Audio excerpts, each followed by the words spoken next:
legalizing weed. First off, let's look at the givens. Legalizing weed adds tax revenue. That's obvious. Colorado expects a $98 million jump in tax revenue from weed sales this year alone. Legalizing weed also adds jobs. It's estimated by the marijuana industry group that about 10,000 people now work in the weed industry in Colorado, nearly 2,000 of which started in the first half of this year.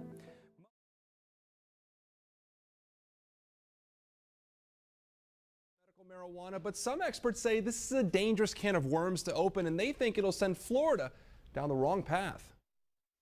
Before you jump on the medical marijuana bandwagon, Calvina Fay of the Drug Free America Foundation says you should do some research. When people really understand what this is about, they recognize it for what it is, full-blown legalization of marijuana. Medical marijuana just got the green light to appear on the upcoming November ballot. It cleared the final hurdle Monday when the state Supreme Court approved the ballot language.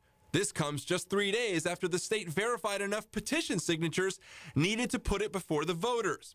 Fay says expect abuse if voters give it the okay. Those very same doctors that have been peddling pills, addicting our family members, will turn around and peddle pot, and it will be out of control. She says there are other problems too, things that are happening in states where it's legal. Increases in impaired driving, increases in kids using, increases in kids reporting to the emergency rooms. But are those enough to turn off Florida voters? We've already shown you families like the Petros who say their sick kids need the drug, going as far as to say they're ready to move out of state to get it if they have to.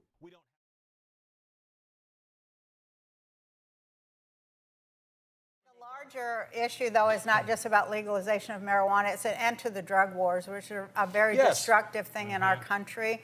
And 1 in 6 people in jail are in there for marijuana arrests, and people are not aware of that.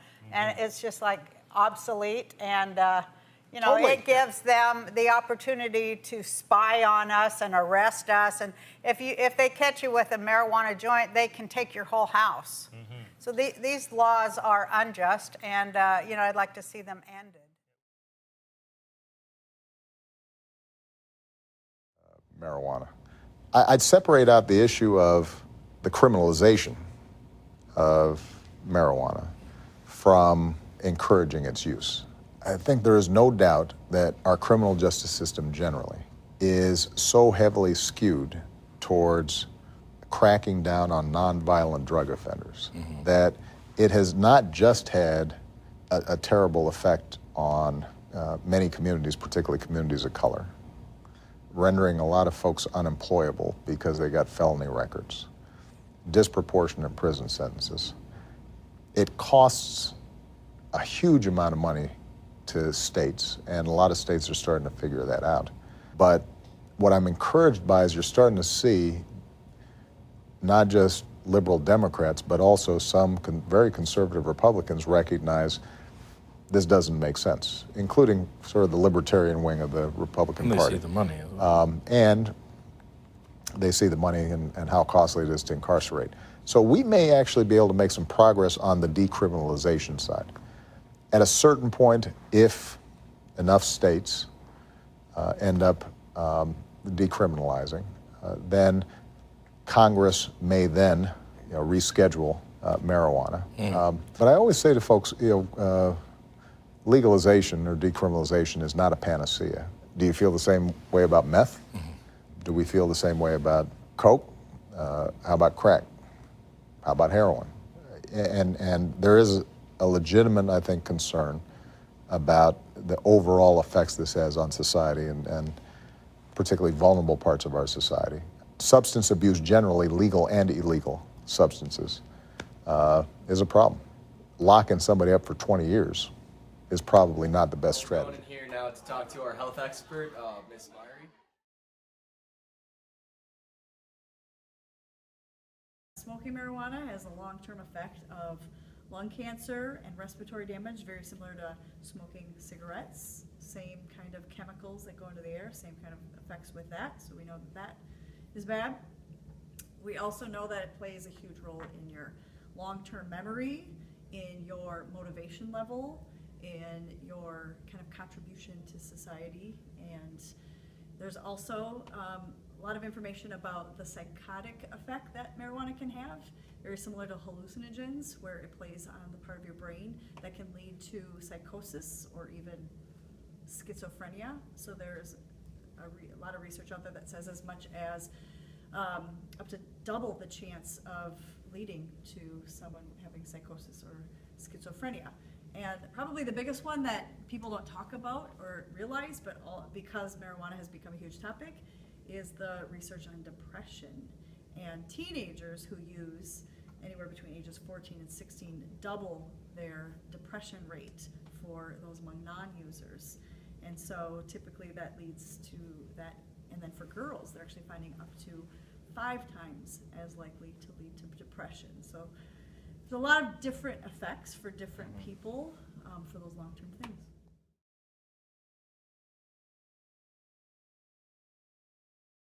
We have very little research about it as a prescription. That was the big debate. So the first states that have legalized it, it's been very short term. Most of the research they have is for recreational use. And what they find is the recreational use is definitely a different type of marijuana. And so now when we regulate it, we can control the THC. For example, the state of Minnesota is the only state that has legalized it for medical purposes, non-smokable form. And so they have extracted the THC, put it into an oil pill form, and have very specific uses. So we do know that there are some very specific medical uses for marijuana, but we're not sure the long-term effects of those. And for example, one of those are for chemotherapy and for the pain that's associated with treatments that go with that, or nausea. But we find that we have other drugs that are doing the same thing, if not better.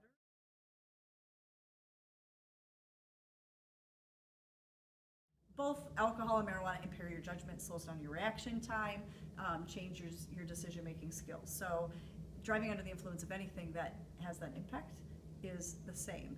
And I think Nebraska and Kansas currently are suing the state of Colorado. Not only are the police departments suing them for a variety of reasons, but they're talking about drugged driving. And in the state of Colorado, which it's legal for recreational purposes, they estimate up to 12% of all accidents are people who are under the influence of marijuana. Here's the tricky part with marijuana, different than alcohol. If somebody's driving under the influence of alcohol, we give them a breathalyzer, a blood test, and we can tell if they're currently being impacted by the alcohol. Marijuana is different. It stays in your system longer, so it might not be having an impact on you, but it's still in your system. So hours or even days later, we can test you for it. So if somebody was driving, got in an accident just because, we can't prove it was just because.